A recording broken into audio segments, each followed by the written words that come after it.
Hello fam, how are you doing? Hope you are doing wonderful. So God wants me to share this great testimony with you. But before we move on, God wants me to share this funny experience with you. We had this gate man in Nigeria. One day he came to my younger sister and he said, "Abeg, help me watch gate, I won't go shit." My younger sister said, "Abeg, help me watch gate, I won't go shit." After he left, my younger sister was dumbfounded and was just laughing. Then she gisted us, like me and my twin sister were just laughing. Like it was so funny. So yeah, and she knows how to say it really well. In fact, better than me. Abeg, help me watch gate, I won't go shit. I thought this happened only in Nigerian movies because I have only heard that in Nigerian movies. But in real life, no. So anytime I watch a Nigerian movie and there is a funny gate man imitating my gate man, God reminds me of that funny experience. Abeg, help me watch gate, I won't go shit.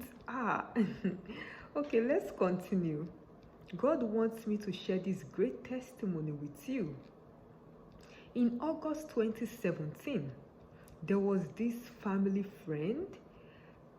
Like, she used to live in Washington, here in the US. We went to the same church. She said her brother was in the East Coast and he wants to marry. She wants to set us up. So the fact that she came to me, I thought it was God that was answering my prayer. Then later I found out it was not. So that same month, August 2017, she set me up with her brother. We started talking via phone, FaceTime. He was in the East Coast and I was in Washington. And he started professing his love to me. We started dating. I did not know he was fake at that time. Like, God revealed that to me later. He was getting his master's at that time. He did not really have a great paying job, but it was enough to meet his needs. For me, at that time, August 2017, I was planning to start my master's program, which was in 5 months' time, which was January 2018. Also, I had a great paying job. Guess what? He was dating me because I had a great paying job. It was not true love. God revealed that to me later with so many confirmations and red flags. So the next month, September 2017, he just got his driver's license. He was planning to buy a car. So he saw a car and he said I should borrow him $3,000. He would pay back. Between us, we knew he could not pay back.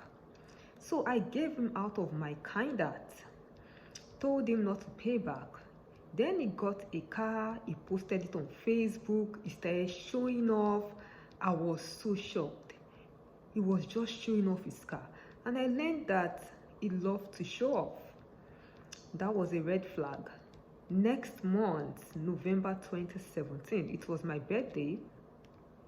He sent me a birthday cake from the East Coast and I was thanking him and he said it was his sister's idea, it was not him. Wow.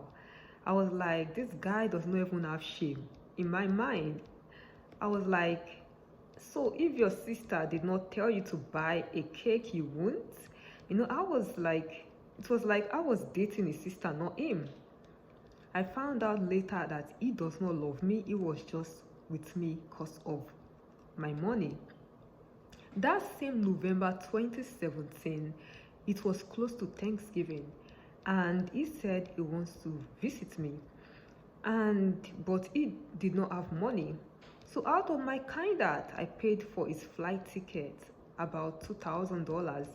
So Thanksgiving, he visited.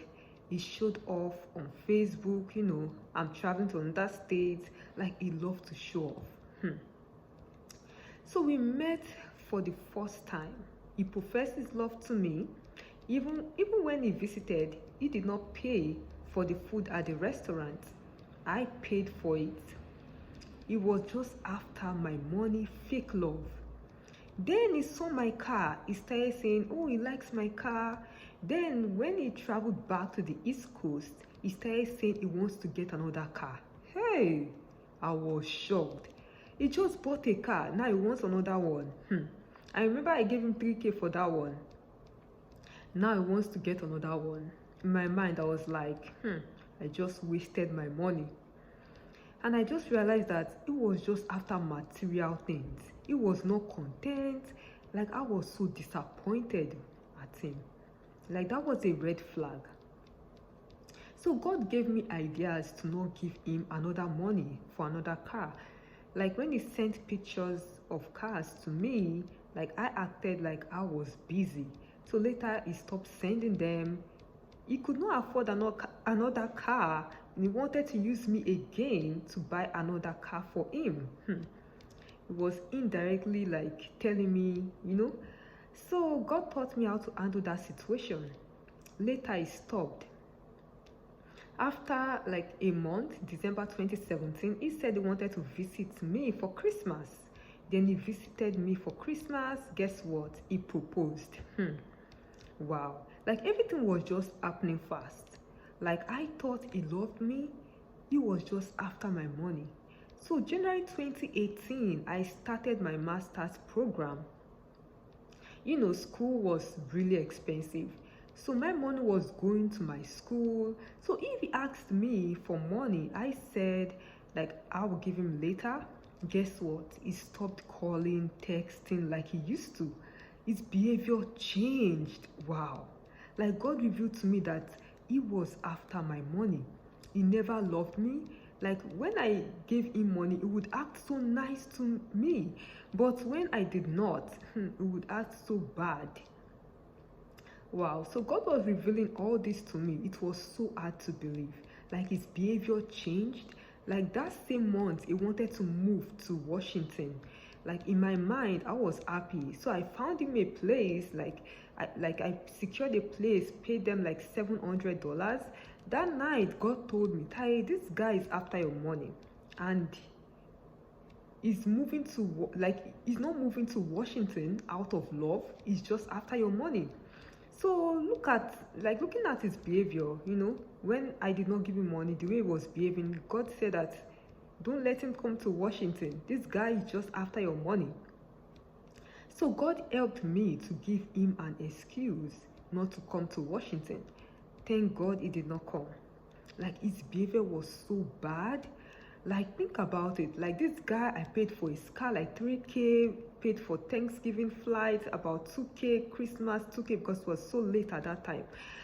Paid for food at the restaurant when he visited, he even asked for like $100 another time, and he was coming to Seattle. I paid for a place $700, So and I paid for my school expenses, and he asked for like another money later on. It's like he didn't even appreciate anything, and he was angry at me because I said I will give him later. It was not even treating me right. I was like, wow.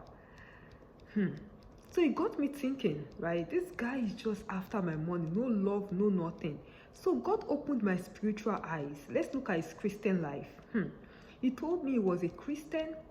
I asked what church he went to. He said he had not been to church for a year. He lived in the suburbs. I asked him, do you even listen to church service online? He said no. So when he moved out of the suburbs, I encouraged him to find a church. So I just realized that he would go and would not go.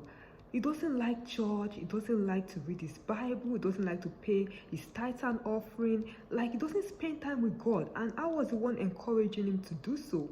So it was like, everything about him was fake. Like, fake Christian, everything fake.